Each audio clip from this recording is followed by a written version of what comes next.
Tyler, Tessa? you were out there on that Fat Bob a little bit this morning. Yeah. Can we talk about it? Absolutely. Okay.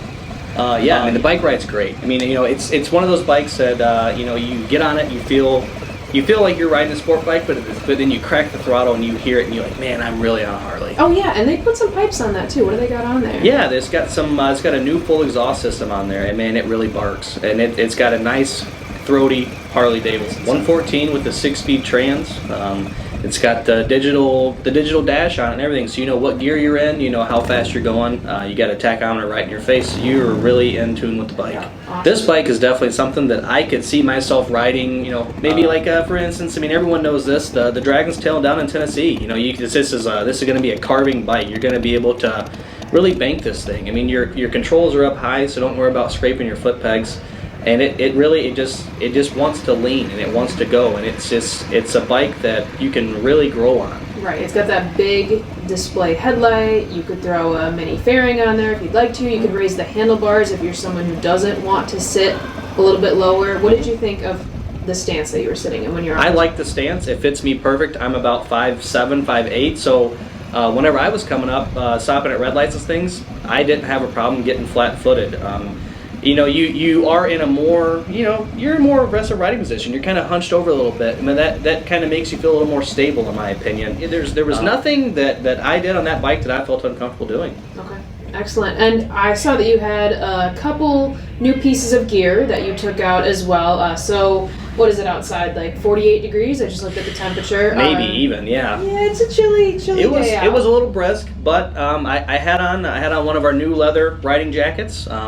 Felt really good. I didn't really get a lot of wind on me. You know, it blocked it. I was warm. I was actually trying out a couple new pairs of gloves. We have a new set of FXRG gloves in that they're kind of a summer/winter riding glove. So there's two different kind of sleeves you can put your hand in. One's going to be vented and one's going to be waterproof and windproof. Mm-hmm. They're really great. You know, I mean, my hands did not get cold, and they're not so bulky that you can't feel your clutch levers, because that's one thing I really hate.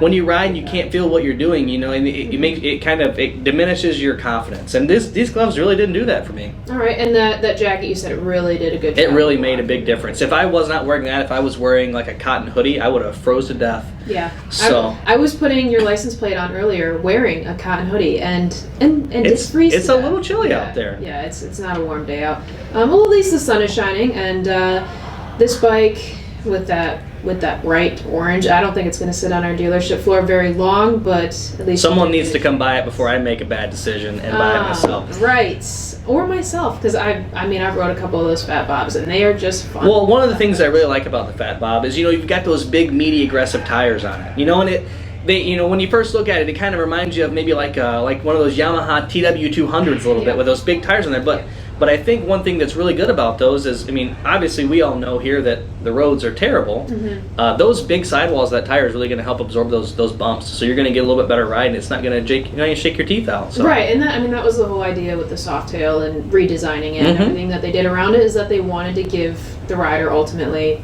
a better ride. Right, and the 114 motor on that thing, and this bike does not lack for power at all. Mm-hmm. The 114 on a bike that weighs, you know, what, 650 pounds, 700 pounds? I mean, it rockets. I mean, think it's the same motor that goes on a big, humongous touring bike, on a limited. It's the same motor, and it moves. Yeah, so. It sure does. Well, stop in and, I guess, what do we want to tell people? Stop in and take a look at this bike. Take it for a test drive. Take it for a ride. You know, once you get on there, you are not going to be sorry, and you're going to be begging us to sell you this thing after you get off of it. So you are funny, Tyler. Well, thanks for going out for a ride today and filming it for me. But stop on by and see Tyler and talk a little bit more about this bike. Absolutely. Thanks for listening, guys. Yep, thanks, man.